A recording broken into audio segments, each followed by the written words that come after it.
Bhagavad Gita. Donc ça va être le verset 14 du chapitre 7, page 182.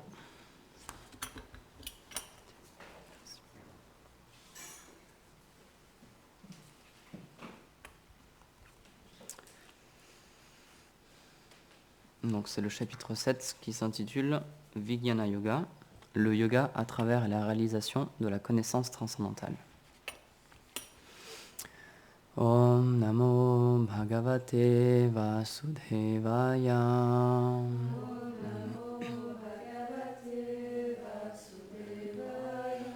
Om Namo Bhagavate Vasudevaya.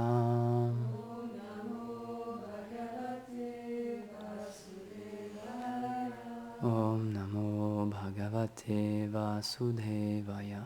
Namo Bhagavate Vasudevaya.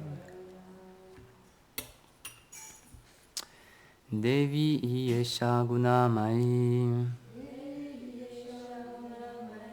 Mama Maya Duratyaya Mam Eva Ye Prapadyante Maya Metam Tarantite. Cette énergie externe, matérielle, qui est mienne, qui est composée des trois modes et qui égare les âmes spirituelles, est certainement très difficile à surmonter. Mais ceux qui prennent un refuge exclusif en moi peuvent parfaitement transcender cette illusion. Commentaire. L'énergie matérielle est incommensurable pour l'âme infinitésimale, puisqu'elle la conditionne sans qu'elle puisse comprendre que sa réalité est l'âme qui est purement spirituelle. Elle la plonge dans l'ignorance et lui fait croire qu'elle est une autre entité. L'âme conditionnée est tellement prise dans cette identification qu'elle ne peut même pas croire en l'existence de l'âme. Que dire de son lien éternel avec Krishna ? Ainsi, elle passe ses jours à œuvrer avec acharnement pour des choses temporaires reliées au corps, à la famille, à la patrie, etc., pour ensuite les abandonner au moment de la mort. Tout comme un rêve qu'on abandonne au réveil. Puis, de nouveau, en acceptant un autre corps, elle accepte un nouveau rôle avec d'autres attachements et d'autres buts temporaires et illusoires. Il est donc très difficile, voire impossible, pour l'âme conditionnée de se délivrer de cette fausse identification. L'énergie matérielle est la réflexion de l'énergie spirituelle. Or, le service de dévotion est une manifestation de la puissance spirituelle. Ainsi, lorsqu'un dévot sert Krishna avec amour et dévotion, l'énergie matérielle relâche graduellement son emprise sur l'âme et l'énergie spirituelle révèle sa réalité et son lien avec le Seigneur pour la délivrer complètement. Le seul moyen pour l'âme d'échapper à l'influence de l'énergie matérielle est de prendre refuge en Krishna à travers son pur service de dévotion. Nous devons nous rappeler que l'énergie matérielle conditionne seulement les âmes qui se détournent du service d'amour du Seigneur, pas celles qui prennent refuge en lui. Om Yanati Mirandasya Gyanam Jala Shalakaya Chakshurun Militam Yena Tasmai Shri Gurave Namaham. Jaya Shri Krishna Chaitanya Prabhu Nityananda Shri Advaita Gadadhar Shivasari Gaur Bhaktavrindam Hare Krishna Krishna Krishna Hare Hare Hare Rama Rama Rama Hare Hare Vanchakalpatarubhyascha Kripa Sindhubhevacham Patitanam Pavanebhyo Vaishnavebhyo Namo Namaha. Nama Om Vishnu Padaya Krishna Prishtaya Bhutale Srimate Bhaktivedanta Swamini Iti Namine Namaste Sarasvati Deve Gauravani Pracharine Nirvishesha Shunyavani Pashatya Deshatarine. Donc, pour une fois, je vais essayer de citer un petit peu plus de versets dans ma classe. Donc, je risque de m'arrêter un petit peu de temps en temps pour prendre mes notes, mais je vais essayer de structurer un peu différemment mes classes. Donc, c'est un test. Donc, Il y a plusieurs sujets principaux, des sujets de base qui sont évoqués dans la Srimad Bhagavad Gita. Et donc aujourd'hui, on va parler de ce qu'on appelle Maya, ce qui est appelé Maya, donc l'énergie d'illusion du Seigneur. Donc on va commencer par une petite définition. Donc le mot Maya, ce qui est intéressant en sanskrit, c'est les mots peuvent avoir plusieurs définitions, ou alors elles peuvent être pris dans plusieurs sens. Et on le verra, je vais utiliser plusieurs définitions, multiples définitions comme ça. Et donc rien que le mot Maya en lui-même, on peut apprendre beaucoup de choses sur son concept, rien que dans sa définition. Donc une des définitions, c'est en français ce qu'on explique comme illusion. Donc Maya, ça veut littéralement dire illusion. Ça veut aussi dire énergie. Donc dans ce sens, on explique que le Seigneur suprême, il est la source de tout ce qui existe, donc il est la source de toutes les énergies. Donc on part de ce principe-là que Maya, c'est une des énergies du Seigneur. C'est expliqué que le Seigneur suprême a 3 énergies principales, l'énergie interne, marginale et externe.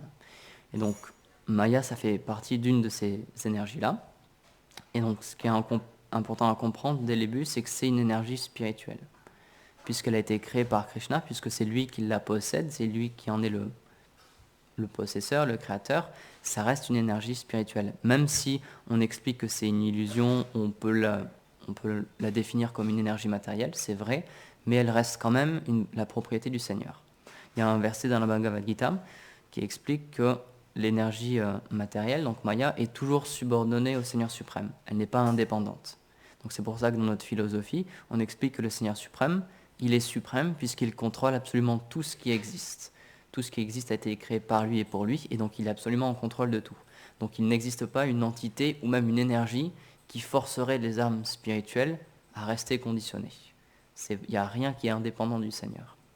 Donc on pourrait se poser la question, pourquoi cette énergie, elle existe? Si son but, comme une de ses définitions, c'est d'illusionner les âmes que nous sommes, si son but c'est de donner un espace pour les âmes spirituelles pour exprimer leur libre arbitre, on peut se poser la question pourquoi ça existe. Donc encore une fois, c'est Krishna qui l'a créé, car il a vu le désir des âmes que nous sommes. Donc c'est expliqué qu'on a 2 choix à faire en tant qu'âme spirituelle. Soit on peut désirer être avec Krishna et le servir, parce qu'on comprend que c'est notre nature éternelle. Soit on peut avoir un désir d'indépendance. Puisque le Seigneur suprême, il possède toutes les qualités, il est absolument libre, il est à 100% libre. Donc et puisque nous on est fait à son image, on a aussi cette liberté qui est en nous. C'est ce qu'on appelle le libre arbitre. Ça fait partie d'une de nos définitions en tant que jiva, en tant qu'âme spirituelle, c'est qu'on possède ce libre arbitre. Et Srila Prabhupada, il explique que quand on utilise d'une mauvaise manière ce libre arbitre, on désire être séparé du Seigneur pour pouvoir créer notre propre royaume et être notre propre Seigneur en fait, et devenir le centre du monde. Et donc Krishna, puisqu'il est compassionné et puisqu'il est aimant et puisqu'il respecte notre liberté, puisque c'est le Seigneur de l'amour, quand il voit que certaines âmes, elles ont ce désir d'être indépendantes de lui, il crée un monde à travers son énergie qu'on appelle Maya, il crée un univers, il crée un espace pour que ces âmes puissent s'exprimer. Et donc c'est ce qu'on appelle le monde matériel. Donc en fait le monde matériel, c'est comme une scène, c'est un espace où les âmes qui désirent ne pas être avec le Seigneur suprême, les âmes, ce qu'on appelle les âmes rebelles, peuvent s'exprimer à 100%. Elles peuvent devenir qui elles veulent, elles peuvent jouer tous les rôles qu'elles veulent jouer, et elles peuvent être indépendantes. C'est-à-dire qu'elles peuvent assurer leur propre vie, leur propre survie, leur propre maintien, sans que Dieu n'intervienne. Donc une des raisons de l'existence de Maya, c'est pour ça. Donc c'est ce qu'on appelle l'illusion. Et pourquoi on dit que c'est une illusion?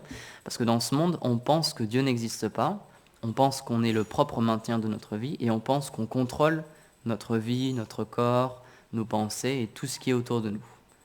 Et donc ça, c'est ce qu'on appelle l'illusion. Parce que c'est expliqué qu'en fait, puisque le Seigneur suprême, il est suprême encore une fois, tout existe par lui et pour lui, et c'est lui qui contrôle absolument tout ce qui existe. Dans la Bhagavad Gita, un verset explique qu'il n'y a pas un seul brin d'herbe qui bouge sans la sanction du Seigneur suprême.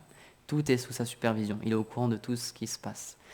Et dans ce monde-là, si on a eu le désir de venir dans ce monde-là, Maya nous recourt d'une certaine manière, donc bien qu'on soit une âme spirituelle, qui a un lien éternel avec le Seigneur, Maya nous recourt et nous fait oublier ce lien-là, puisque c'est notre désir, puisqu'on a utilisé notre désir d'indépendance, notre libre arbitre, pour se détourner du Seigneur, Maya, elle nous aide dans cette démarche-là, et elle nous fait oublier en fait qui on est réellement. Et il y a une autre, les Vaishnavas expliquent que de la même manière qu'on est une âme spirituelle, en fait c'est impossible de goûter ce qu'on appelle au plaisir des sens. Puisque ce qu'on a en ce moment dans ce corps matériel, c'est qu'on a des sens matériels, on a l'ouïe, l'odorat, le toucher, etc.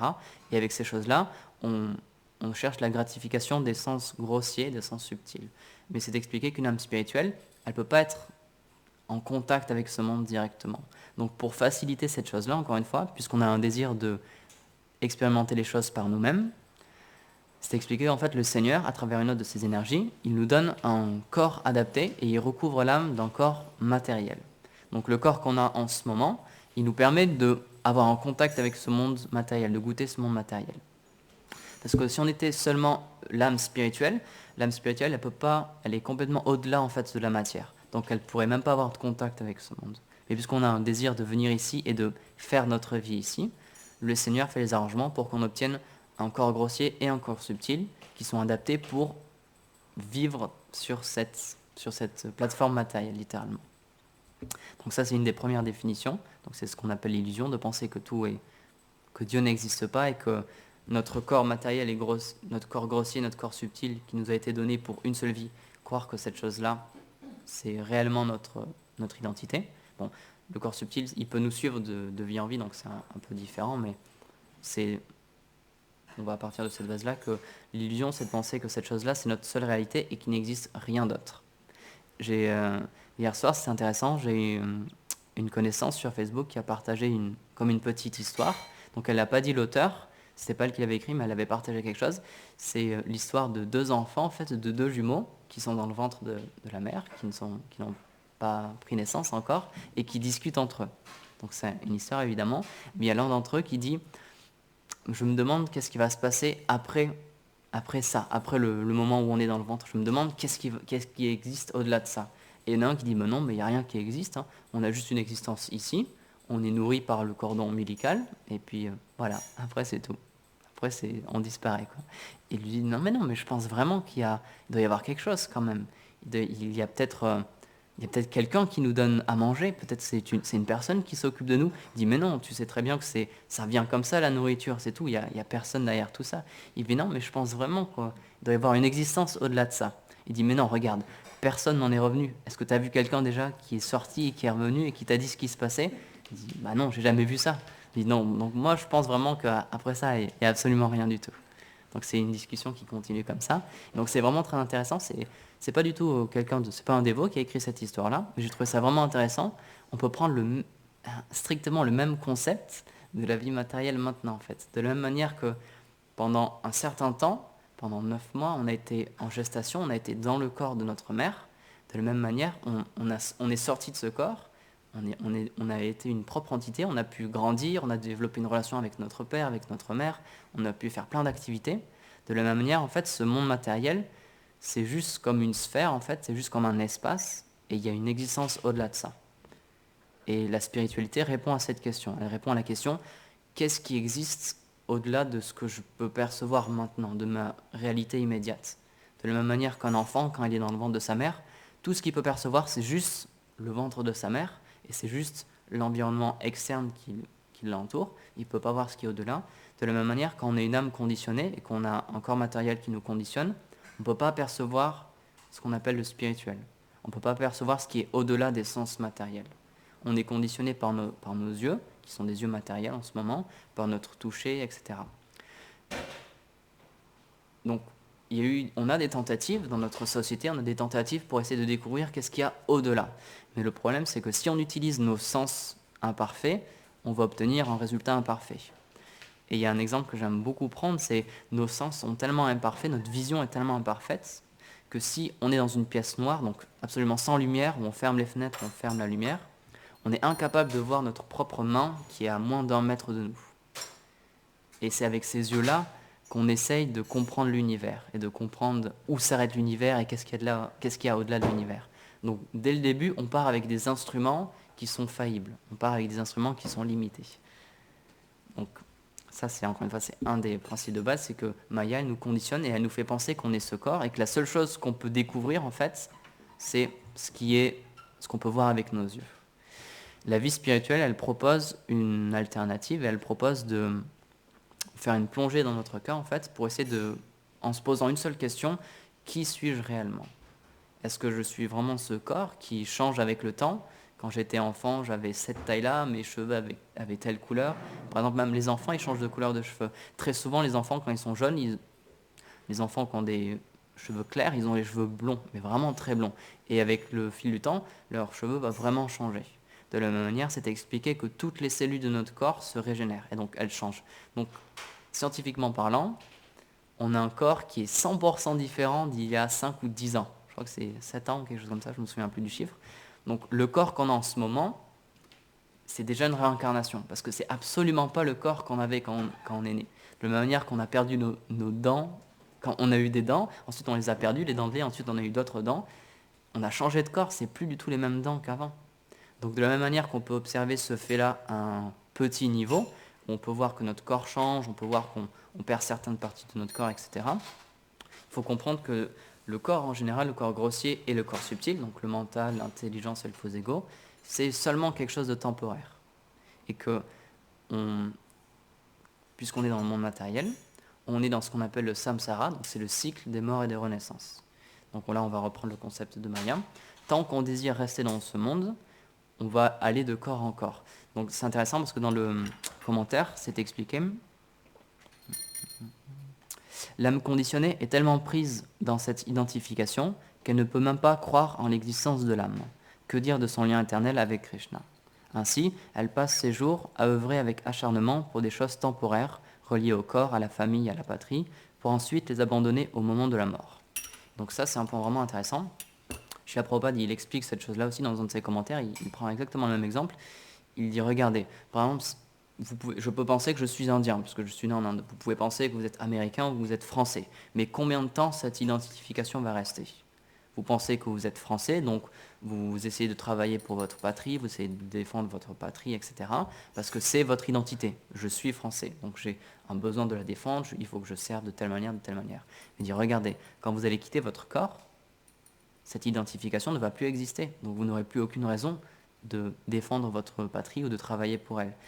Et c'est expliqué que, puisqu'il y a le système de la réincarnation, on change de corps après qu'on ait quitté ce corps-là, quand l'âme spirituelle transmigre d'un corps à un autre, elle va prendre une autre naissance qui a été dictée par nos désirs et par nos actions dans cette vie-là, et ça peut être une vie totalement différente. Srila Prabhupada, il continue, il explique, regardez, pendant que vous êtes américain, mais dans votre prochaine vie, vous allez peut-être être chinois, vous allez être né en Chine, donc votre sensation de devoir va être complètement différente. Vous allez avoir envie de servir une patrie qui est complètement différente. Il est dit, c'est même pas sûr que vous soyez un humain. Vous allez peut-être reprendre un corps d'animal ou un corps de demi-dieu. Tout est possible en fait dans ce monde matériel.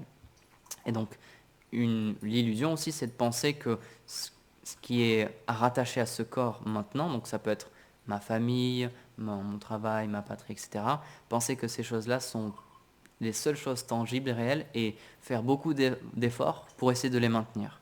Puisqu'elles vont disparaître au moment de la mort, c'est ce qu'on appelle un effort inutile. C'est comme maintenir quelque chose qui de toute façon est voué à être perdu. Donc la vie spirituelle, ce qu'elle me propose, c'est un regard un peu plus interne et se poser la question, qui suis-je réellement? Si ce corps change, si cette identification, si cette vie que j'ai en ce moment, je vais devoir la laisser pour recommencer une autre vie dans un moment futur avec un autre corps, etc. Qu'est-ce qui est vraiment important? Qu'est-ce qui est éternel? Qu'est-ce qui reste? Au-delà de toutes ces différences-là, qu'est-ce qui existe? C'est intéressant parce que j'ai fait des études d'anthropologie à la fac de Toulouse. Et donc l'anthropologie, c'est une science sociale qui s'intéresse aux différentes cultures humaines à travers le temps et l'espace et qui se pose une question justement, qui se pose le même type de question. On se demande, en étudiant tous les systèmes de religion, tous les systèmes de filiation, tout ce qu'on a pu lire ou tout ce qu'on a pu récolter comme information, on essaie de comparer toutes les civilisations qui ont existé sur cette terre en se posant la question, qu'est-ce qui ne change pas entre toutes ces civilisations? Qu'est-ce qui, au-delà de ces différences culturelles, donc les différences de la manière de manger, la manière de s'habiller, la manière d'agir en société, qu'est-ce qui existe dans chacune de ces sociétés qui se retrouve partout? Évidemment, une de ces réponses, c'est la spiritualité. Dans toutes les sociétés qui ont existé sur Terre jusqu'à présent, on a, dans toutes ces sociétés-là, on a une trace de spiritualité. Donc ça peut prendre différentes formes, et toutes ces différentes formes sont expliquées aussi dans les Védas. Donc ça peut être une forme personnaliste, où on pense que Dieu existe et Dieu est une personne, donc on peut avoir une relation personnelle avec lui. Il peut y avoir une relation plus impersonnelle, donc c'est ce qu'on appelle le Brahman impersonnel, dans la science védique. Il peut y avoir quelque chose plus avec les esprits ou les fantômes, ou quelque chose plus en rapport avec le corps grossier. Beaucoup de spiritualité existe, mais ce sont des choses qui ont attrait au ce qu'on appelle le surnaturel, quelque chose qui est au-delà du corps grossier. Et donc c'est intéressant de voir que dans toutes les sociétés qui ont existé, il y a un rapport au divin, il y a un rapport à quelque chose qui est supérieur à notre simple vie mondaine, ou même juste à notre simple durée de vie. Par exemple, dans beaucoup de sociétés, il y a ce qu'on appelle le culte aux ancêtres. Donc on offre des offrandes, on offre de la nourriture, etc. pour nos ancêtres. Donc c'est quelque chose on ne les a jamais vus, ces ancêtres-là. On n'a pas vraiment de contact avec eux. Pourtant, donc c'est quelque chose qui matériellement dépasse notre perception directe, mais pourtant, il y a une foi dans cette chose-là. Donc encore une fois, dans toutes les sociétés, la spiritualité a existé. Et donc la Bhagavad Gita, elle reprend ce principe-là, et donc c'est une scène particulière où c'est un grand guerrier, Arjuna, qui doit combattre des membres de sa famille et des membres qui lui sont chers. Et donc Krishna, qui est le Seigneur suprême et qui a joué le rôle de son conducteur de char, il lui explique toutes ces choses-là aussi. Il lui explique, tu as une famille en ce moment, tu as un royaume, etc. Mais éternellement, ces choses-là sont vouées à disparaître de toute manière. Il explique même, c'est comme si c'était moi qui avais déjà tué toutes ces personnes-là. Puisqu'il est le Seigneur suprême, il peut se permettre de dire cette chose-là, et il explique, en tant que Kala, le temps, j'ai déjà tué tout ce que tu vois autour de toi. Tout ce que tu vois autour de toi a déjà disparu en fait. C'est juste une question de temps, mais toutes ces choses-là vont disparaître. Donc il lui dit, concentre-toi sur plus une vie interne et une vie spirituelle. Et donc c'est un des buts de la Bhagavad Gita, c'est de nous donner cette introspection pour pouvoir se concentrer sur quelque chose de plus spirituel. Et donc c'est très intéressant puisque, encore une fois, la Bhagavad Gita, elle commence juste avant une grande bataille, et à la fin de la Bhagavad Gita, après que Krishna ait expliqué la vie spirituelle à Arjuna, la bataille a quand même lieu. Donc Srila Prabhupada, il prend cet exemple et il dit, une personne qui est spirituellement éveillée et une personne qui ne l'est pas peuvent agir extérieurement d'une manière qui est complètement similaire. D'un regard externe, on peut penser que ces deux personnes, une personne qui est spirituellement éveillée et une personne qui n'a pas de vie spirituelle, on peut penser qu'elles agissent de la même manière, parce qu'elles font les mêmes actions. Matériellement, ils font les mêmes choses. Ils se nourrissent, ils ont un travail, ils s'occupent d'une famille, etc. Mais pourtant, le sens de leurs actions et ce qui se passe dans leur cœur est totalement différent. Et c'est ça en fait la réelle différence. Donc, puisque le monde matériel existe, c'est expliqué que le monde spirituel existe. Et comme c'est expliqué dans ce verset, le monde matériel, ce n'est qu'une réflexion, un reflet du monde spirituel. Et donc Srila Prabhupada, à plusieurs endroits dans ses commentaires, ou alors dans ses discussions qu'il a eues avec ses disciples, très souvent il a fait ce point que le monde spirituel, donc ce qu'on appelle Vaikunta, les Vaikunta Loka, il explique que ce monde matériel peut devenir Vaikunta. On peut vivre sur une plateforme purement spirituelle, même dans ce monde matériel. Donc il y a plusieurs endroits où il explique ça. Dans une discussion avec un de ses disciples, dans une réponse à une lettre à un de ses disciples, il explique ça. Il dit, c'était à propos du temple en Angleterre, dans ces temples en Angleterre, il explique, vous êtes dans un temple, parce que le dévot, il essaie de récolter des fonds pour pouvoir construire le temple, etc. Il lui dit, concentre-toi bien sur cette mission, sur ce temple-là, parce que le temple, c'est un endroit où il y a le Seigneur suprême qui est présent, sous la forme de la déité, donc cet endroit n'est pas différent de Vaikunta, c'est directement le monde transcendantal. Dans un autre de ses commentaires, il fait référence à Srila Bhaktivinoda Thakur, qui explique qu'un mari et une femme, s'ils suivent parfaitement la voie spirituelle et qu'ils installent une déité chez eux et qu'ils adorent le Seigneur suprême chez eux, cette maison, ça devient comme Vaikunta. Ça n'a aucune différence avec le monde transcendantal. Donc c'est vraiment intéressant de voir que, en un claquement de doigts, le monde spirituel peut s'inviter dans le monde matériel. Ce monde qui est ici peut complètement se transformer. Et cette chose-là, elle est logique, puisque comme on l'a dit au tout début, tout est une énergie de Krishna. Donc même Maya, c'est une énergie spirituelle.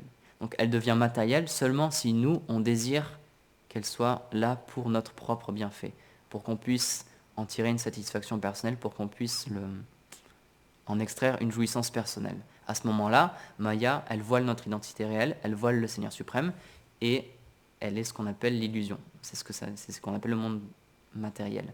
Mais un dévot du Seigneur, si un dévot il atteint le pur service de dévotion et que dans son cœur, 24 heures sur 24, il est en connexion avec le Seigneur suprême et il lui offre, avec amour et dévotion, il lui offre toutes ses actions, le monde qui est ici autour de lui, pour lui, il le perçoit, il le sent comme le monde spirituel.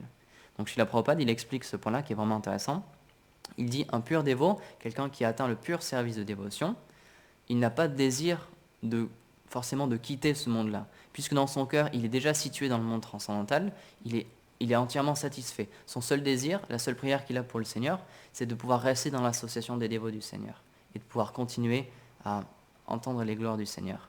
Il n'a pas de désir d'atteindre les planètes édéniques ou de changer de situation, puisqu'il est déjà situé dans sa relation avec le Seigneur suprême, dans son cœur. Il est entièrement épanoui dans le monde qui est autour de lui. Et ce principe-là, encore une fois, c'est vraiment le principe de Maya. Prabhupada, il explique, quand quelqu'un est dans ce monde-là, s'il désire utiliser ce monde pour sa propre satisfaction, c'est Maya qui va s'occuper de lui. Mais s'il désire servir le Seigneur suprême, c'est Krishna qui va s'occuper de lui. Et il compare ça avec le système carcéral. Il dit par exemple dans un pays, si quelqu'un se comporte d'une bonne manière, si quelqu'un suit les lois, c'est l'État qui se charge de lui directement. Donc on lui donne une maison, il y a des aides qui lui sont allouées, etc. Donc c'est l'État personnellement qui se charge de lui. Mais si quelqu'un brise les règles, si quelqu'un se retourne contre la société et crée des problèmes dans la société, c'est l'État indirectement qui va s'occuper de lui. C'est l'État qui va le mettre en prison. Et la prison, puisque c'est sous le contrôle de l'État, c'est l'État qui va continuer à le manger, à lui donner une maison, qui est la prison, qui va s'occuper de lui, mais d'une manière indirecte. Et en fait, c'est la même chose avec Maya. Si on désire se servir de ce monde pour notre propre satisfaction, ça devient comme une prison. Et donc c'est toujours le Seigneur suprême qui s'occupe de nous, mais indirectement, à travers son énergie qui est Maya. Mais si on désire utiliser tout ce qui nous entoure pour servir le Seigneur suprême, lui offrir tout ce qui est là, puisque c'est déjà lui offrir avec amour et dévotion toutes ces choses-là, alors c'est lui-même qui va se révéler et qui, de la même manière que c'est l'État personnellement qui va nous aider, c'est lui-même qui va nous aider et, comme c'est expliqué dans la Bhagavad Gita, très facilement, en le servant, on peut vraiment surpasser cet océan de l'existence matérielle, d'une manière très très simple. Les Vaishnavas donnent cet exemple, c'est comme quand un veau marche dans la boue, il laisse une petite trace ses sabots font une petite trace, et donc il y a un petit peu d'eau qui peut être contenue dans cette trace de sabot. C'est vraiment très très peu d'eau, mais c'est expliqué que de la même manière, si Krishna nous aide, on peut enjamber l'océan, on peut enjamber la vie matérielle qui est comparée à un océan, de la même manière qu'on peut, en une enjambée, passer au-delà de l'eau qui est contenue dans la trace du sabot d'un veau. Et donc, on en vient au point où c'est juste une question de conscience. Est-ce qu'on se trouve dans une prison ou est-ce qu'on se trouve dans le monde transcendantal avec le Seigneur suprême? C'est juste une question de conscience. Tout dépend de la manière dont on gère notre vie. C'est pour ça que la vie spirituelle, c'est quelque chose d'interne. C'est pas forcément quelque chose qui peut se voir extérieurement.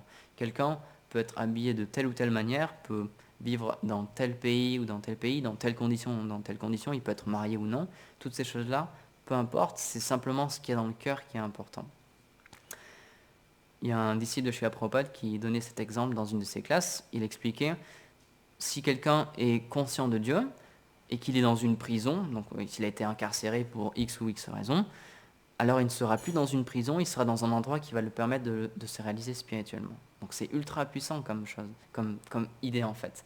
Il y a Nelson Mandela qui a été emprisonné de très nombreuses années, puisque c'était un activiste politique. Le seul livre qu'il a lu en prison, c'était la Bhagavad Gita. Et il expliquait qu'il l'a beaucoup lu, du coup, et c'est quelque chose qui l'a beaucoup aidé. Donc même s'il était enfermé entre quatre murs, ça peut rendre quelqu'un complètement fou d'être enfermé pendant des années dans un si petit endroit. Il a trouvé une satisfaction et une sérénité parce qu'il pouvait lire la Bhagavad Gita qui lui donnait un autre regard sur le monde, en fait. Ça lui ouvrait une fenêtre spirituelle. Donc, comment l'expliquer? Si on prend refuge du Seigneur suprême, qu'on lui dédie nos actions et qu'on le sert avec amour et dévotion, qu'on essaie de se rappeler, de raviver le lien qu'on a éternellement avec lui, de lui expliquer j'ai fait une erreur en venant ici, j'ai fait une erreur de vouloir être indépendant parce que je vois qu'il y a beaucoup de souffrance ici et que ce n'est pas ma réelle identité, alors le Seigneur peut nous aider et très facilement on peut surmonter l'océan matériel. Mais, comme c'est expliqué dans le verset, cette énergie externe, et matérielle, qui est mienne, qui est composée des 3 modes et qui égare les âmes spirituelles, est certainement très difficile à surmonter. Dans les Védas, c'est expliqué que puisque c'est le Seigneur suprême qui est derrière cette énergie, elle est suprêmement puissante, puisqu'elle a été créée par le Seigneur. Donc par nous-mêmes, par nos propres efforts, c'est impossible de la dépasser. Il y a une histoire très intéressante dans le Srimad Bhagavatam par rapport à ça, c'est l'histoire de Markandeya Rishi.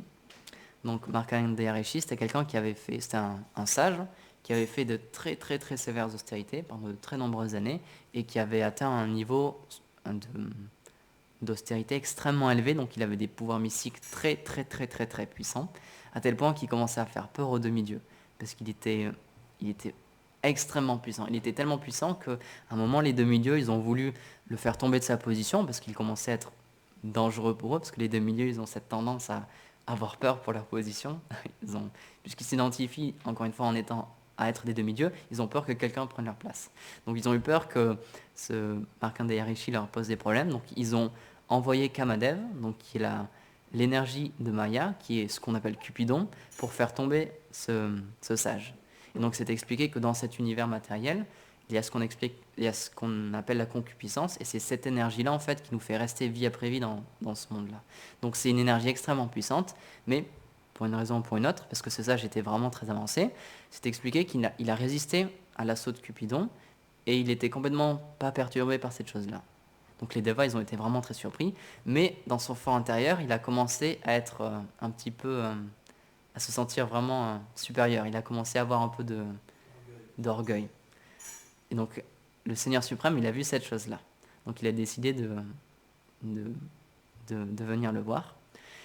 Et donc il est venu sous la forme de Naranarayan Rishi, qui est le Seigneur, une des formes du Seigneur suprême. Donc il est venu à Bhadraika Ashram, là où il y avait Markandeya Rishi. Et donc Markandeya Rishi, il a vu le Seigneur suprême, il lui a rendu ses hommages. Et puisqu'il se sentait quand même orgueilleux dans son cœur, il a dit « Ô Seigneur suprême, j'aimerais que tu me montres ton énergie d'illusion. J'aimerais que tu me montres Maya. » Parce qu'il avait réussi à déjouer les plans des demi-dieux, donc il se sentait vraiment supérieur à tout ça en fait. Donc le Seigneur suprême, il a dit « D'accord, je vais te montrer. » Et donc ensuite, il a pris congé. Donc Markandeya Rishi, il a continué sa vie. Et donc il avait plusieurs moments dans la journée où il offrait des prières, où il avait un moment de prière pour le Seigneur suprême, etc. Il faisait une oblation, etc. Et donc un de ces moments-là, c'est le soir. Il y a plusieurs moments dans la journée qui sont opportuns pour ces cérémonies-là.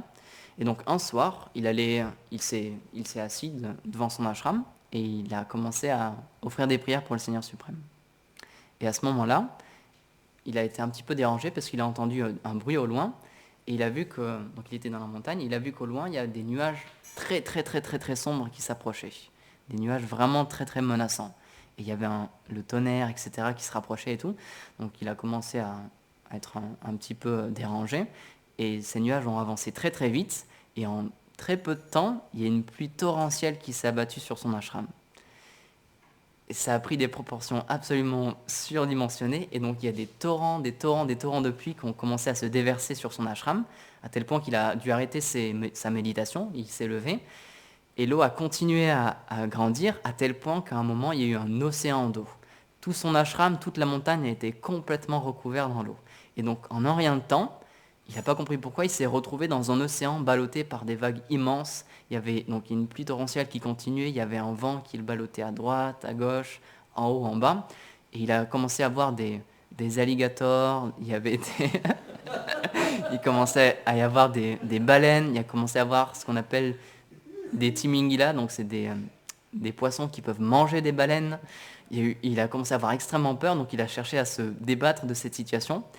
Et donc, un Vaishnava explique qu'il est resté pendant des milliers d'années dans cette situation-là, à essayer de se débattre. Il n'a pas pu dormir, il n'a pas pu manger, il n'a pas pu se reposer. Il a juste essayé de nager pour essayer de remonter à la surface et il était complètement perdu. Il était dans un océan sans fin. Le ciel était complètement noir, il y avait une pluie torrentielle qui s'abattait sans cesse et il était complètement ballotté, il ne pouvait absolument rien faire. Et donc il a continué. Et ce dévot, il explique, c'est intéressant ce qu'il a vécu parce que nous, parfois, on ne mange pas pendant quelques heures ou pendant un jour, ou on ne mange pas vraiment ce qu'on veut, donc on se dit « Ah, j'ai pas mangé assez aujourd'hui ». Et lui, pendant des milliers d'années, il a dû jeûner, quoi. Parfois, on se dit « Ah, j'ai pas dormi beaucoup aujourd'hui, j'ai fait beaucoup de services et on est un petit peu fatigué ». Il lui dit « Pendant des milliers d'années, lui, il n'a même pas pu fermer l'œil une seule seconde ».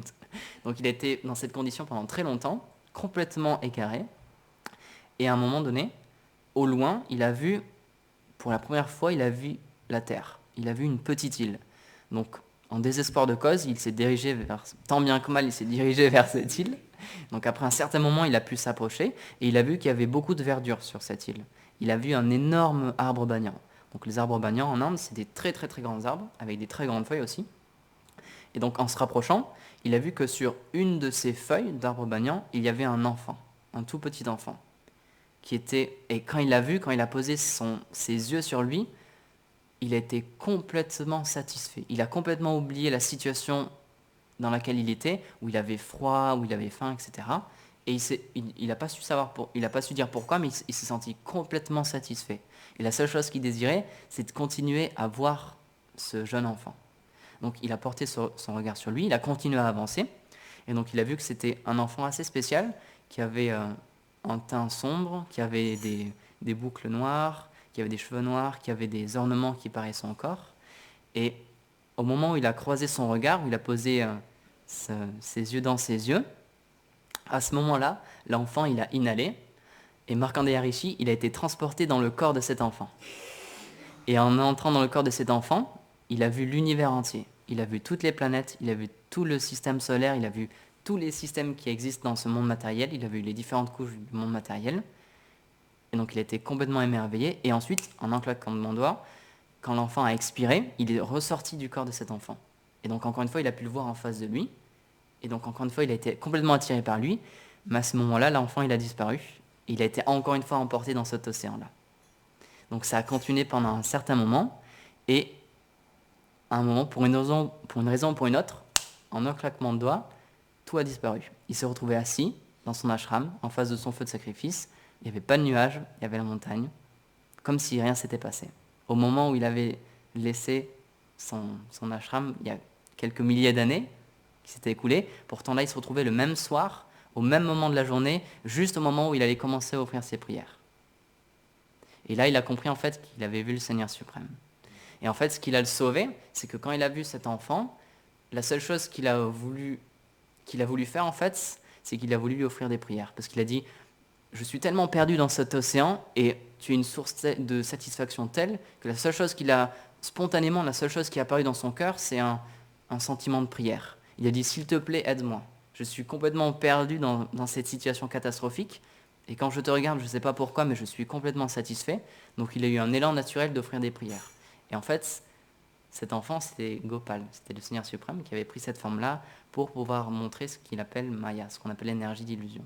Donc même pour une personne si élevée que ça, Maya, puisque c'est une énergie du Seigneur suprême, elle peut complètement recouvrir une telle personne. Donc cet exemple nous est donné dans le Srimad Bhagavatam pour nous expliquer qu'en tant qu'âme conditionnée, par nous-mêmes, c'est comme si on était dans cet océan où il y a eu Markandeya Rishi. C'est un océan sans fin, où on n'a absolument aucune prise, on n'a aucun moyen de s'en sortir par nous-mêmes, on est complètement ballotté à droite, à gauche. Dans la vie, il y a beaucoup d'aléas, parfois on est heureux, parfois on est malheureux, et on ne contrôle absolument pas ce qui se passe autour de nous en fait. Donc l'illusion, c'est de penser qu'on contrôle cette chose-là. Et Markandeya Rishi, il a bien vu qu'il ne contrôlait absolument rien, donc son réflexe, c'était d'offrir une prière au Seigneur suprême, de prendre refuge du Seigneur suprême. Et exactement à ce moment-là, le rêve s'est arrêté, il a complètement changé de situation, il a retrouvé sa situation d'auparavant. Et donc cette histoire, c'est pour illustrer ce verset de la Bhagavad Gita qui explique que la vie matérielle est absolument impossible par nous-mêmes à surmonter, mais si quelqu'un prend un refuge sincère du Seigneur suprême, qui lui offre ses actions, qui lui offre ses pensées, qui lui offre son cœur, alors personnellement le Seigneur suprême va pouvoir s'occuper de lui. Donc Srila Prabhupada, il explique ça, puisque Krishna c'est Dieu la personne suprême, il peut faire tout ce qu'il veut, ne vous inquiétez pas.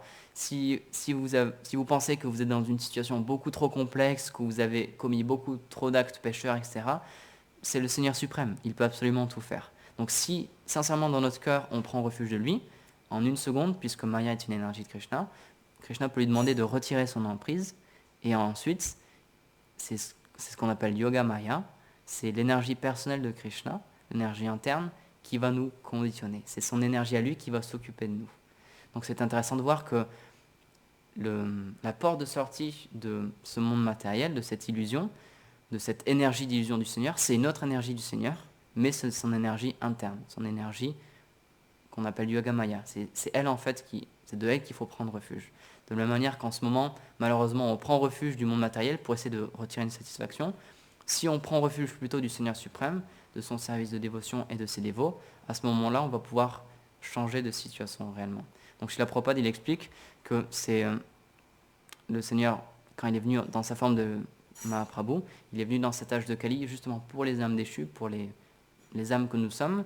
Il a donné un moyen extrêmement simple pour pouvoir se connecter avec le Seigneur suprême 24 heures sur 24 et être complètement au-delà de l'atteinte de Maya. Donc un de ces moyens-là, c'est de chanter le Saint-Nom du Seigneur. Parce que c'est un moyen extrêmement simple, et puisque c'est expliqué que le Seigneur n'est pas différent de son nom, Nami et Nama, la personne qui est nommée et le nom ne sont pas différents, si on prend refuge, et c'est quelque chose qui est extrêmement simple à faire, si dans notre cœur, dans notre pensée, on prie le Seigneur suprême et on chante son nom, alors on pourra être complètement au-delà de ce qu'on appelle l'énergie matérielle.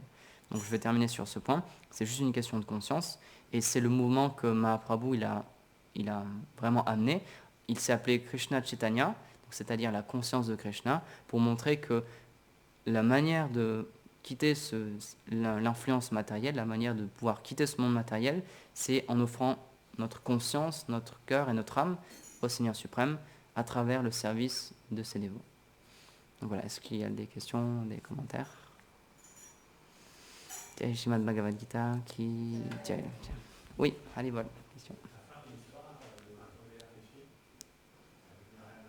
Ouais. Si tu sais, vas-y, parce que j'avais lu jusque-là, je sais pas trop ce qui se passe après.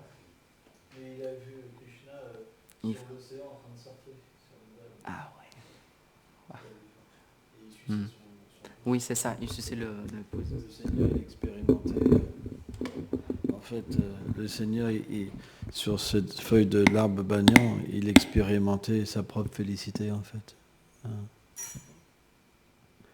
Le point qui est intéressant dans cette histoire merveilleuse, c'est que Krishna, il prend un grand soin à purifier son dévot.